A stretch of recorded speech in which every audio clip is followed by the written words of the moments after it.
Hello, hello. This is John here from StubGroup. Thank you to everyone who is watching live right now, as well as to all those in the future who are watching this as a recording.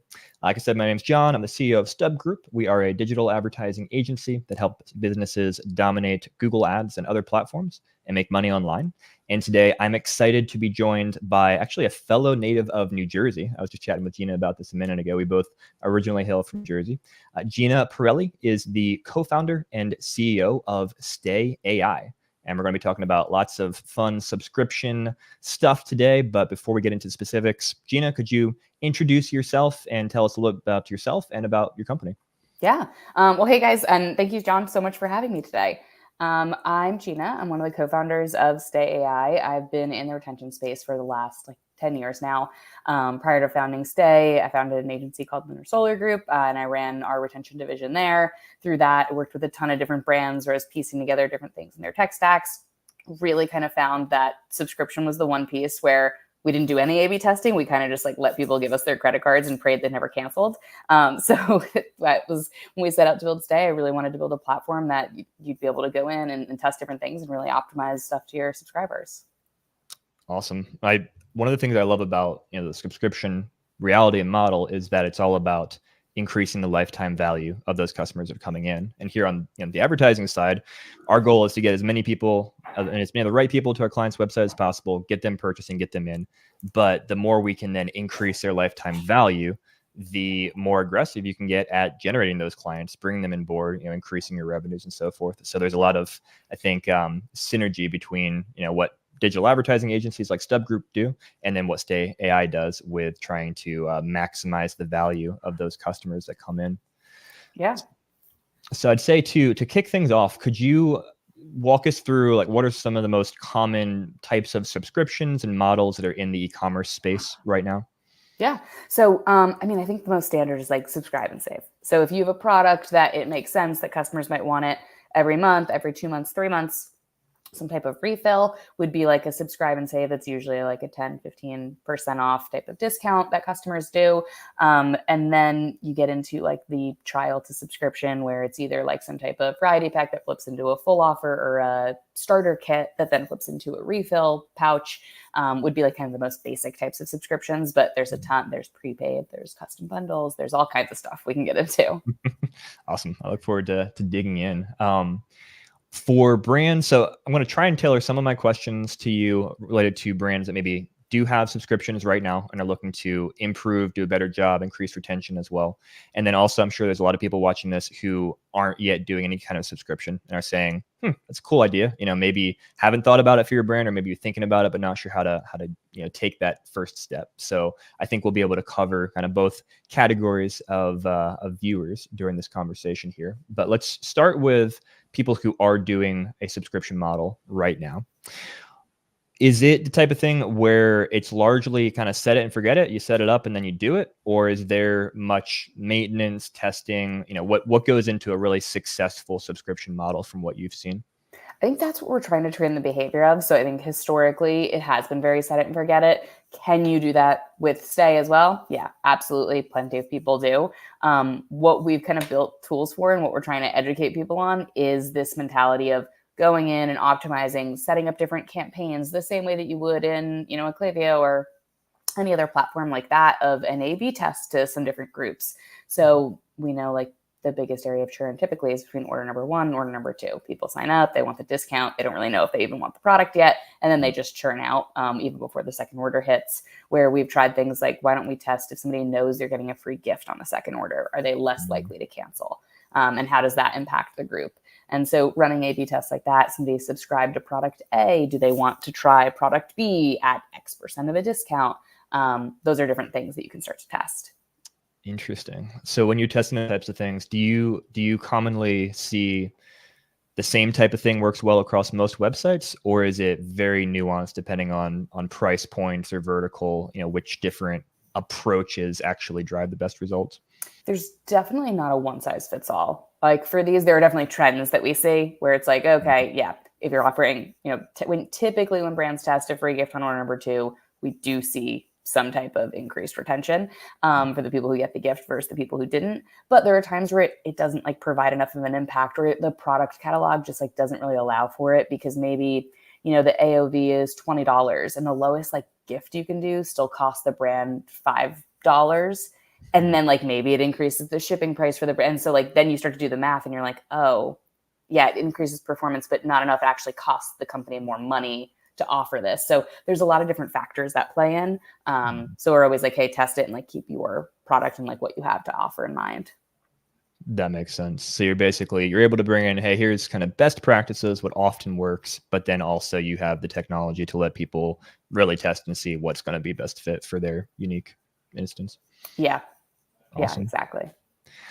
Tell me more about the AI portion of Stay.ai. What does that mean, and what does that look like? Yeah.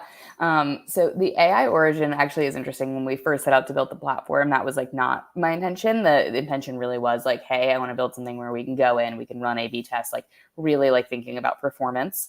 About maybe 9 months into running the business, we were looking at different companies that we had to integrate with. We looked at, you know, what are a lot of the companies that, you know, wanted to move to us from another platform. A lot of the larger ones would say like, oh, we have, you know, this integration. If you don't have this integration, like we can't move because this is so valuable to our business. The name that came up a ton was Retention Engine. So it was this plugin, and what they allowed you to do was it took over the cancel button. So they were cancellation surveys where they were using these live learning models, and you could run all these different tests, you know, and it would look at if somebody has this product in their cart and they've, you know, had this many orders, this is the best like rebuttal for the reason that they're canceling. And it could go from when you first set it up, you might see save rates that are like 15%. But because it was learning as it was going and getting smarter, that number would then jump up another 20, 30% over like the next 60 to 90 days, depending on the volume that you're pushing through it, where we were like, oh, this is kind of interesting. We definitely need to build an integration with them. The more we talked with that team, we found that they actually were sitting on a ton of these models that they had been training, and they just hadn't deployed them into the market because they were like this third-party app to the subscription like company where they just were powering the cancellation button. But they were sitting on these models where they were able to detect like 10 days before somebody's order came up if they would churn or not. Wow. And they were spooky accurate. Like I was like looking at it, and like they would predict it, and we would look, you know, like 10 days in advance that orders would come through. And I was like, oh my God, like the accuracy. And they're like, yeah, because we're able to tell the longer we've been following a brand, we can see all of the cancellation data that hit, like somebody goes in, they skipped the first 2 orders, they did this, they did XYZ, where we had already built out this engine that allowed us to, you know, offer if somebody's on order number 2, offer a free gift, where we were like, oh, wow, now we can flag if somebody's a churn risk, do this. If somebody's not a churn risk, do that. So there was a couple different like engines that they had in, like, I think that was the second one that I was most excited about.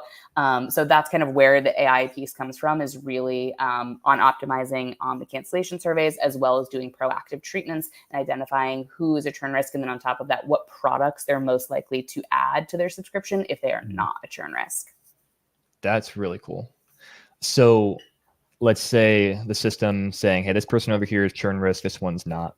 The business could say, well, for the churn risk, let's go ahead and offer them a free gift to try and retain them. For the non-churn risk, hey, offering a free gift is probably just going to be, you know, money off of our profit numbers, and it's not really going to change whether they stay with us. And so you can squeeze every dollar that you can, essentially, or every efficiency possible through those learnings.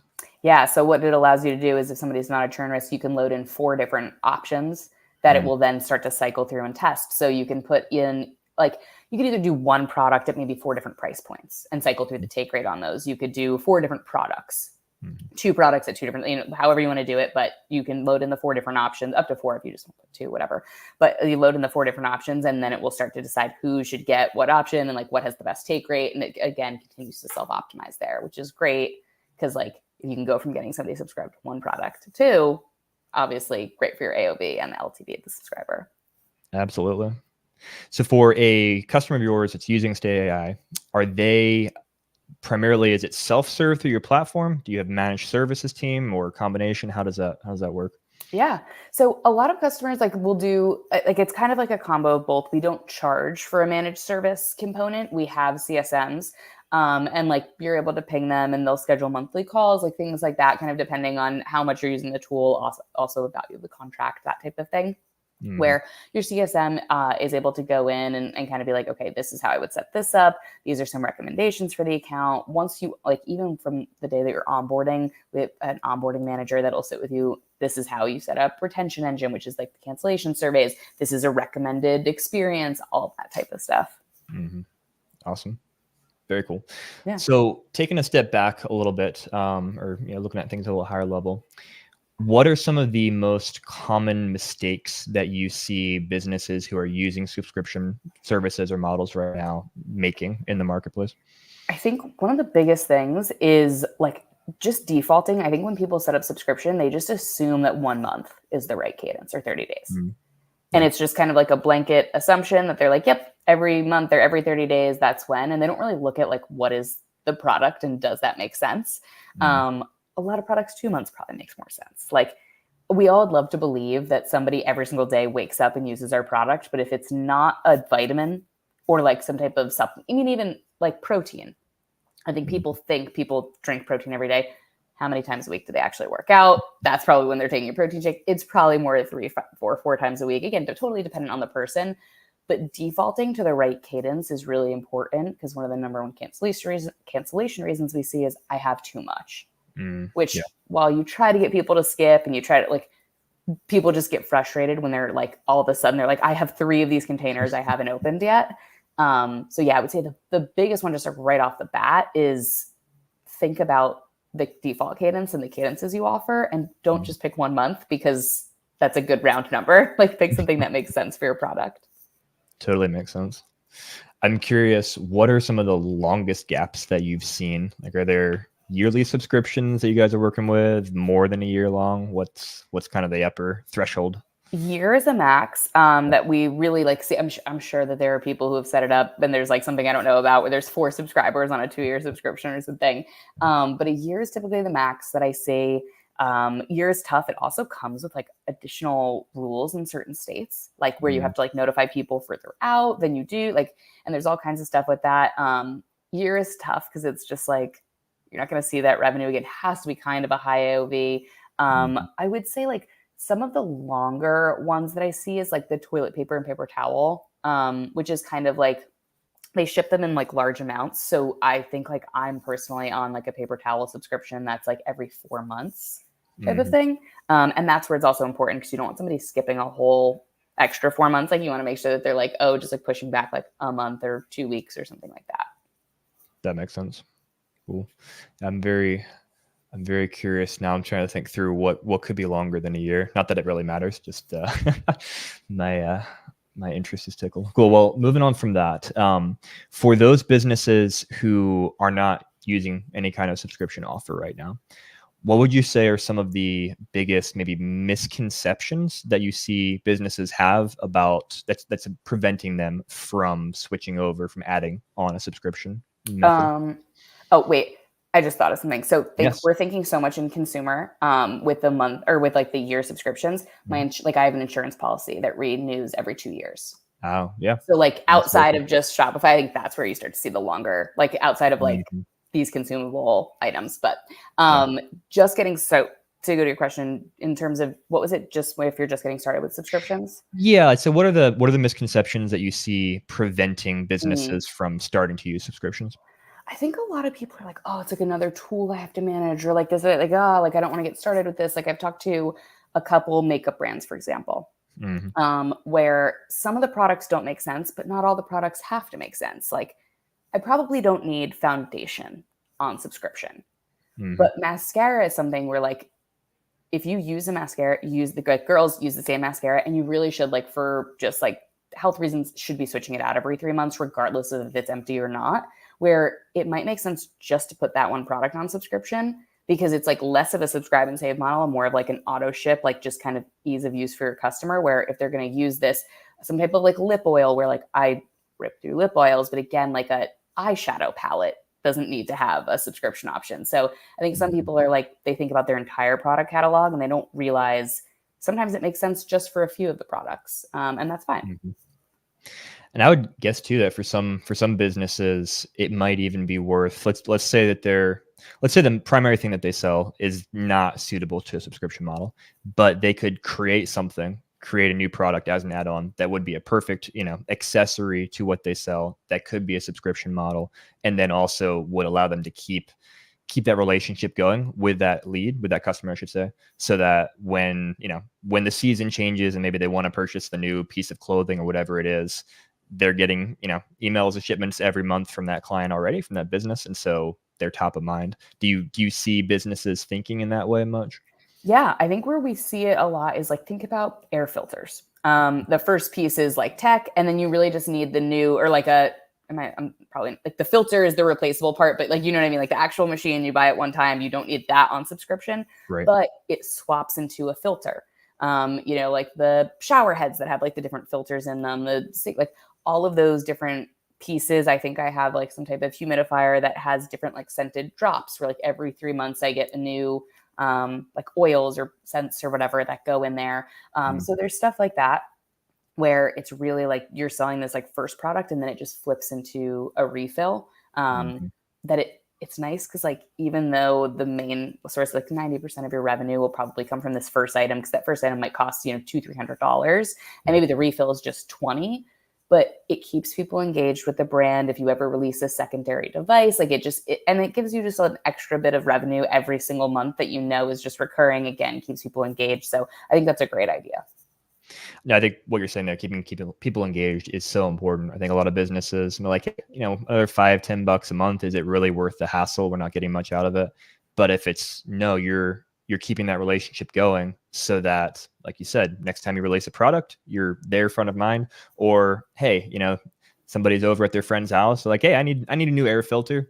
If you're getting monthly shipments from this company, that's what's going to come to mind. Be like, oh yeah, I've got X, Y, and Z filter. And so even word of mouth, social engagement, whatever, I can assume that it can only be improved by having that recurring subscription coming in, even if it's not a big money maker in and of Yeah. itself. I mean, for me, and I live in New York, so I'm in an apartment building. So not applicable to everyone, but even just so, I've been in the elevator before holding this happened to me recently. I was holding the package for one of my, a product that has a refill. Or a filter that comes every few months. And I was sitting in the elevator, and the girl next to me was like, "Oh, I've been getting so many ads for that. How do you like yours? I've been thinking about buying one." And I was like, "Yeah, I actually love it. Like, this is like my refill kit." And she was just like, "Oh, you know what? I'm going to go up and buy one." And I was like, see, like they got her, even though they sent me something that was probably $15. Now that word of mouth, that girl's going to go up and buy the $200 shower head or whatever it was. I love that. The attribution part of my brain too is me like, oh, there's no way you'll ever see that attribution, and that's why you've got You'll never you got to know. realize it's never perfect, because there's so many winding paths to conversion these days. There is no little checkbox somewhere for saw a girl in my elevator with the box. That would be hilarious. I kind of want to go add that to one of our Exit servers now. Yeah, but it's just an other. You'll find it somewhere. Some company is going to search an other and be like, "That was her. That was Gina." That's awesome. So you mentioned one of, or maybe the primary reason that customers churn is they feel they've got too much, or things are coming too quickly. Are there other common reasons for churn that you see? Yeah, something that we had to kind of like explain to people is, so there's two different financial reasons that people also churn. One is because I think the product is too expensive. The other is I cannot afford the product at this time, which sound like the same thing, but they're actually different. One is I physically can't afford it. Like my budgets have changed, like that type of thing. The other one is I don't see the value that makes it cost this much. Like I subscribed and saved because I got the 20% off, but paying, or like maybe like I got an initial discount, but paying full price for this every month, where that's more like you have to kind of educate them on value, especially in like the supplement or vitamin space. Like sometimes it's really hard to see results of something like that. Like a daily vitamin, nobody knows if it's working. Like, we don't know. We're just taking it and like hoping that it works or like is full of good stuff. So I think like education, like more around like, why something like costs the amount that it does and the value of it is more helpful of a rebuttal for like, I just think this product is too expensive, versus when somebody actually just like can't afford it or has budget changes. It's a really important distinction. I wouldn't have thought, initially intuitively reading those different ways of phrasing things, but that makes a lot of sense. Is that something that Stay.ai can work with and say, okay, they answered this question this way, then here, what do we do next with that? Exactly. So it's top of mind because I just had a call with a pretty awesome brand today, and that was like we load in what we think are like the best rebuttal reason or the best answers at first, and then the rebuttals, and they were like, "Why do we need both of these?" So I explained the difference, and then I kind of was like, "Hey, the treatments for one is going to be a one-time coupon. Like if they just can't afford it, like right now, that's going to be like a hey, we hear you out. We hope you love the product. How about using this one-time code like a special treat from us this month?" As opposed to when somebody's like, I just think this is too expensive, where that really should be more focused on product education of like, hey, these are the ingredients we use. This is why we source this from here. This is why we're different than XYZ competitors. Yeah, a discount code might help there as well, but two different kind of issues that you're treating. Totally makes sense. Awesome. Yeah. So talked a lot about customization and retention in particular. When it comes to actually getting someone to sign up initially for the subscription, is there much customization that goes into different wording, different messaging, or is that pretty much the same across the board? How does that typically work? I think it depends on the brand and what they're doing. In terms of like different messaging, I mean, like you've got your buy boxes. The most common, it's like sometimes I'm like, don't people like want to do like really heavily branded stuff, and I'm like, just like meet the customer where they're at. They know what subscribe and save means. Like they've got that. Like when you try to get all crazy, I think like either it's like auto ship or subscribe and save. Like those are the two basic ones. Don't go crazy because you're just going to confuse people of like, what is this offer and like how does it get sent to me? So yeah, I would say that. Once you're inside the customer portal, there's plenty of times to like have that branded moment, and within your emails and like all these other touch points, like there's good areas to customize it, make it really feel on brand. But I would say like keep it simple on the pages where you want people to actually check out. Keep it simple. I like it. And do you recommend seeding the idea of a subscription being an option from the product page itself, or is it better to introduce that after they've added to cart or gotten to checkout? I don't mind it on the product page. Like I'm also like not against defaulting to it. I think like there's been enough improvement in the last like couple years in terms of the laws and like how Shopify has changed things that like it's very clear that someone's subscribing. Like 2 years ago, it was like, oh, people were like, oh, you tricked me. I didn't know, like blah, blah, blah. Like if you're on Shopify now, like, they make you take a checkbox. The actual buy button says subscribe now, doesn't say buy now when you're purchasing a subscription, and all those different things. So I'm like less concerned about people feeling tricked or like lied to or trapped.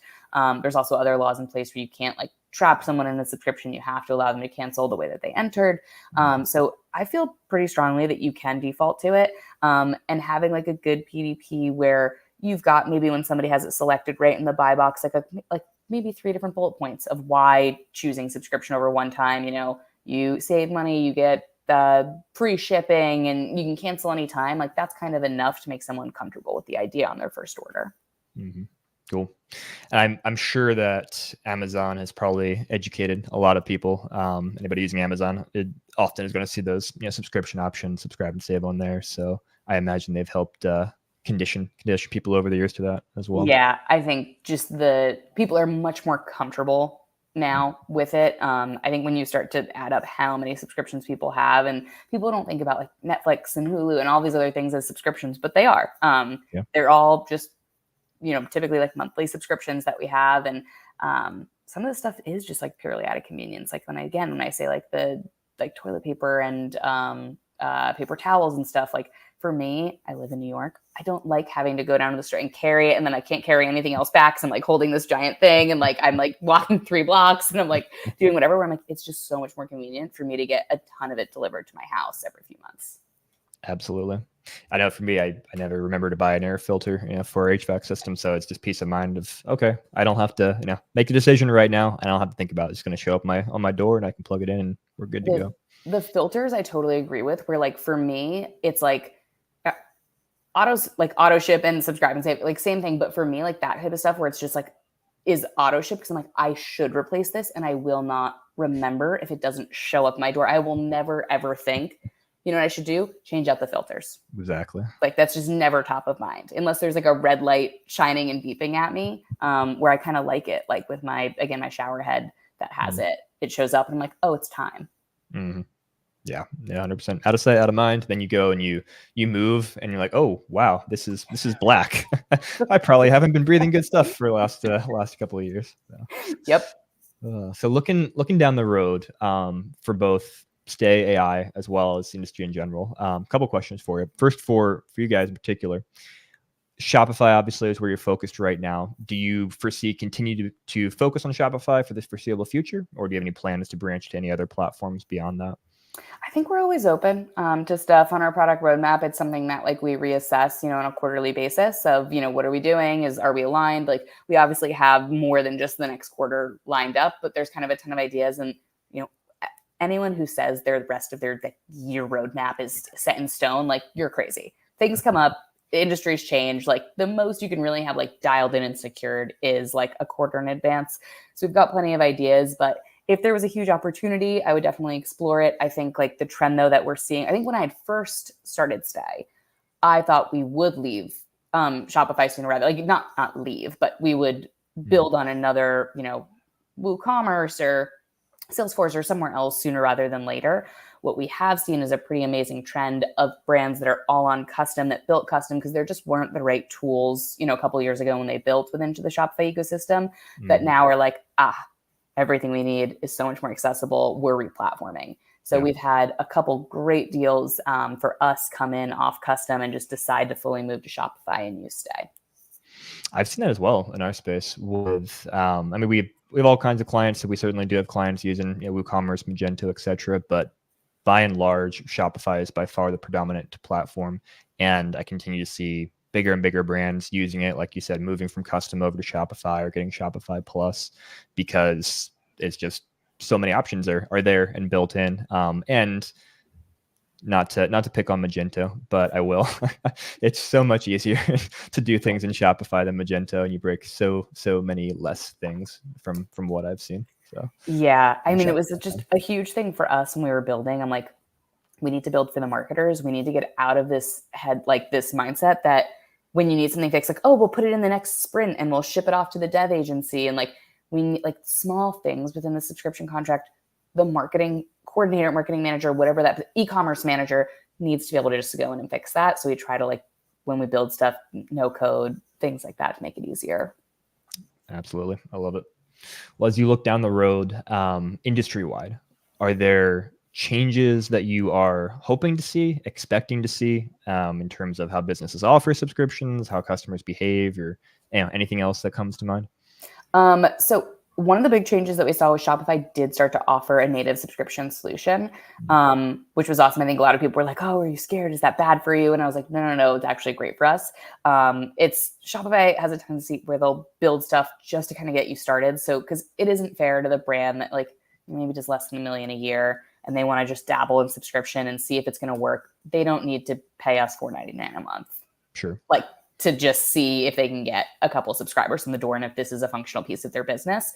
So that I think is actually going to be great for us because I think it opens the door for more people to just dabble in it and see if it's a good fit and then be like, oh, okay, this is a great fit. And a year from now, we're going to move over to a platform that'll actually help us optimize A/B test, that type of thing. Mm-hmm.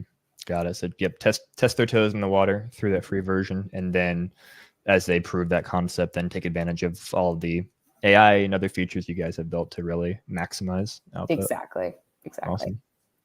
Well, as we wrap things up here, Gina, I've learned a lot. This is not an area that I'm an expert in any way, but very intrigued by what I've learned and excited to keep learning. For businesses who are not currently using any kind of a subscription model, what would you recommend? How would you recommend they think first about whether it's going to be a good fit for them? What are some examples of companies that should be doing it, and maybe some examples of companies that should not be doing it? I think just looking at the product catalog and saying, like, is there anything here that somebody might want more than once in a 6-month period? If the answer is yes, then like we should probably try something on subscription. If the answer is no, then like you're likely not a good fit. But I think that would be like a good just gut check. Easy enough. And then if they wanted to explore working with Stay.ai to help them with that, what would that process look like? Best way to do it, go to the website, just fill out like a quick form. We'll get back to you usually within 24 hours. Set up a demo, and we'll just do a call of like, hey, what's going on the site now? Do you offer subscription? Do you not? What are you thinking? To walk through, and then, hey, this is why like we either would or wouldn't be a good fit for the program that you want to build. Awesome. Easy enough. Well, Gina, thank you so much for your time. Any last words you want to share with the viewers? Just follow me on LinkedIn or Twitter. I try to post or Stay as well. We post a lot of different tips, tricks, things like that. If you're curious about subscription, we have a great newsletter as well. So feel free to use all the resources that we put out there. And I hope that if you don't have a subscription program, you start one soon. Awesome. Thanks, Gina. Thanks, everyone, for watching. Really appreciate your time. A little StubGroup plug as well. If you want information on the digital advertising side of things and how to get those traffic and users to your website that can then purchase and become those subscribers long-term, check out StubGroup.com. We have a free newsletter as well, put out lots of info about how to dominate Google Ads and all the other paid advertising platforms out there. So until next time, thanks so much for your time. Gina, thanks so much for being here. Thanks for having me. Bye.